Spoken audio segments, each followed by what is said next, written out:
Geert Wilders, le chef de file de l'extrême droite néerlandaise, ne sera pas Premier ministre. Vainqueur des législatives, il n'est pas parvenu à former un gouvernement de coalition. L'agression de Leonid Volkov à Vilnius a été perpétrée par le régime russe, selon les services de sécurité lituaniens. Une attaque qui inquiète les autres opposants en exil.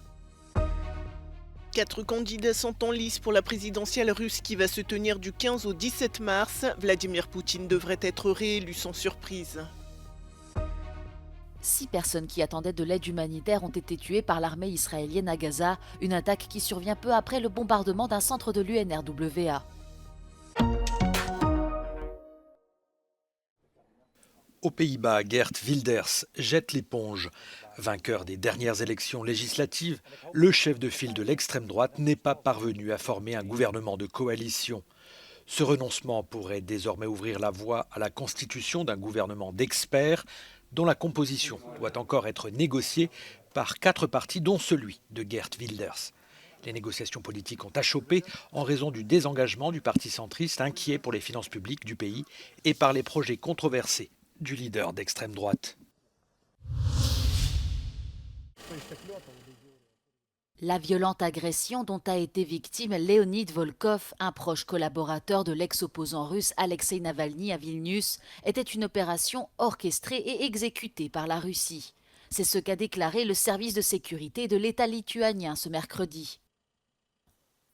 La police du pays a annoncé avoir ouvert une enquête et recherché activement l'agresseur qui a attaqué l'opposant russe à son domicile avec un marteau. Pour le président lituanien Gitanas Nausėda en visite à Paris, il ne fait aucun doute que les ordres venaient directement du Kremlin. Kur aiškiai matosi, kad tokie dalykai yra planuojami ir čia neturėtume stebėtis, bet noriu labai aiškiai pasakyti. Tarnybos įvertins, ištirs ir tikiuosi ras kaltus asmenis, o Putinui galiu pasakyti tik vieną, niekas jūsų čia nebijo. Cette attaque inquiète cependant beaucoup d'opposants russes et bélarusses en exil qui se croyaient en sécurité dans leur pays d'accueil.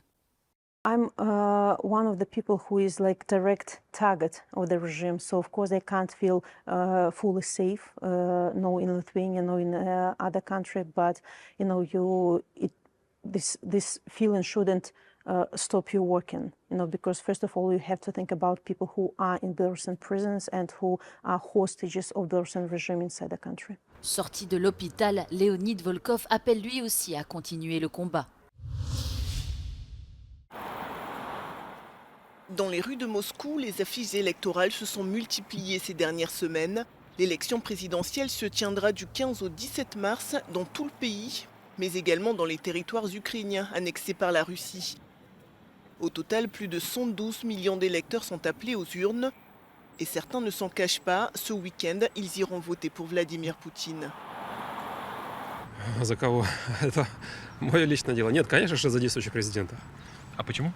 Ну, потому что кони на переправе не меняют. Процессы у нас идут глобальные, серьезные, и их надо завершать. 4 candidats sont en lice pour ce scrutin qui s'annonce sans surprise. 3 d'entre eux sont des opposants contrôlés ou sans réel poids face à Vladimir Poutine qui vise un 5e mandat. Le président russe n'a quasiment pas fait campagne, mais dans un discours à l'Assemblée fédérale, il a promis d'atteindre ses objectifs en Ukraine et de consacrer plus de fonds à l'éducation. Надеюсь, может быть, какая-то будет по образованию реформа. Очень хотелось бы, потому что, честно говоря, ужасная, сравнивая с советским временем, в котором я родилась и училась. Но больше такие какие-то житейские, конечно, хотелось бы, чтобы могли ездить отдыхать, чтобы СВО закончилось. Loin de Moscou, dans certaines régions où les candidats ne se sont pas déplacés pour faire campagne, les habitants ne se sentent que peu concernés par cette élection. Я не собираюсь. Ну, как бы, мне кажется, уже все решено, в принципе, за нас. И идти по этим, как бы вы видите, дорогам. У меня маленький ребенок. Мне, в принципе, ее не с кем оставить, и я не пойду с ним. Avec cette élection, l'opposition russe, emprisonnée ou en exil, tente malgré tout de faire entendre sa voix.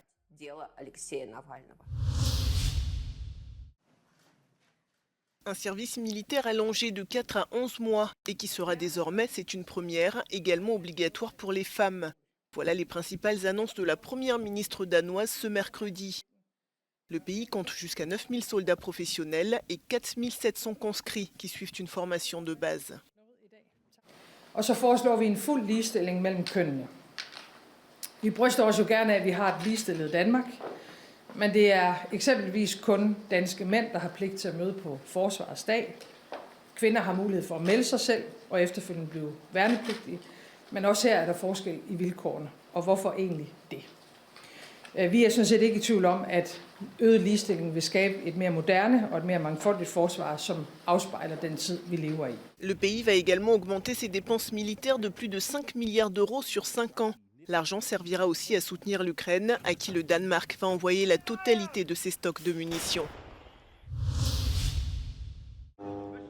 Les forces israéliennes ont à nouveau ouvert le feu sur des Palestiniens en attente d'aide alimentaire dans la ville de Gaza, tuant 6 personnes et en blessant au moins 83 autres.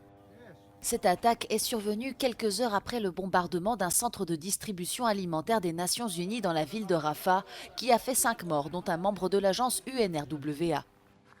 Depuis le début de la guerre, au moins 165 membres de l'agence onusienne ont été tués et plus de 140 de ces centres, dont de nombreuses écoles, ont été touchés.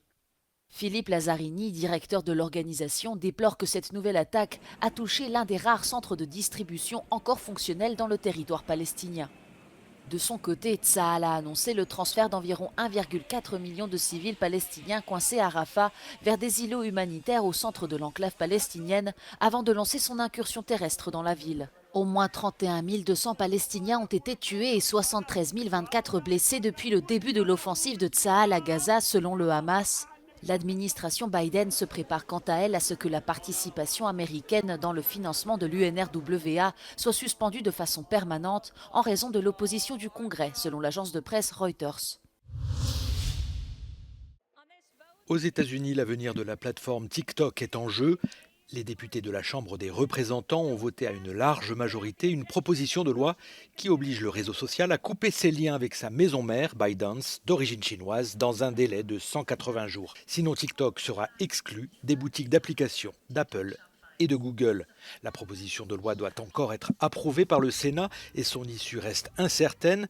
Mais depuis plusieurs années, TikTok inquiète les autorités américaines qui estiment que l'application permet à la Chine d'espionner ses utilisateurs. À une écrasante majorité, le Parlement européen a approuvé mercredi la première législation mondiale sur l'intelligence artificielle. Le règlement, basé en fonction des risques potentiels, va du marquage des images générées par l'IA à l'interdiction de certaines utilisations. We prohibit the emotional recognition of workers and students. There will be no possibility for an employer to look for the emotions of the employee, which is something that we think is not acceptable in Europe. Certaines de ces interdictions sont assorties d'exceptions pour les utilisations faites par les services de sécurité. Il s'agit du principal désaccord entre le Parlement, qui souhaitait un bannissement total, et les États membres qui voulaient une exemption pour utiliser ces systèmes en cas d'attaque terroriste ou de trafic d'êtres humains. We've introduced judicial redress and judicial authorization as a mandatory step in allowing for this use of technology. We've limited the scope of use to a very strict set of crimes, the most serious crimes, to make sure that, again, law enforcement would not be tempted to deploy this technology in public spaces all the time. Mais pour certains eurodéputés, la loi légitime l'utilisation abusive des technologies liées à l'intelligence artificielle. No terrorist has been found using real-time mass surveillance, but it has a very chilling effect. It discriminates against minorities because these are oftentimes wrongly reported. Après l'adoption formelle par les États membres, le texte devrait être publié en mai. Les interdictions entreront en vigueur en novembre et d'ici 2027, la loi sur l'intelligence artificielle sera pleinement opérationnelle.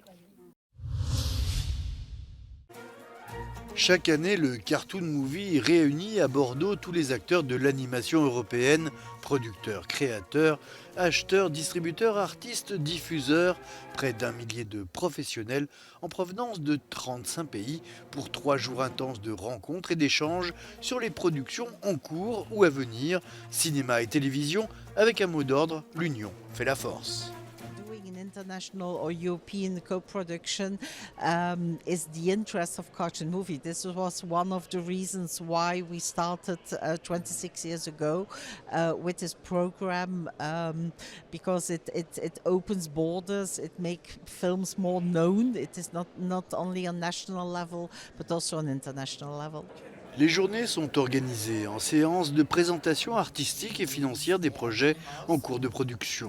55 projets venus de 16 pays européens avec un marché en plein développement qui ne touche plus seulement le jeune public. Adult animation is becoming a tool to tell stories sometimes which are more, I will not say easier, but more logical to tell into the style of animation as documentary or as fiction.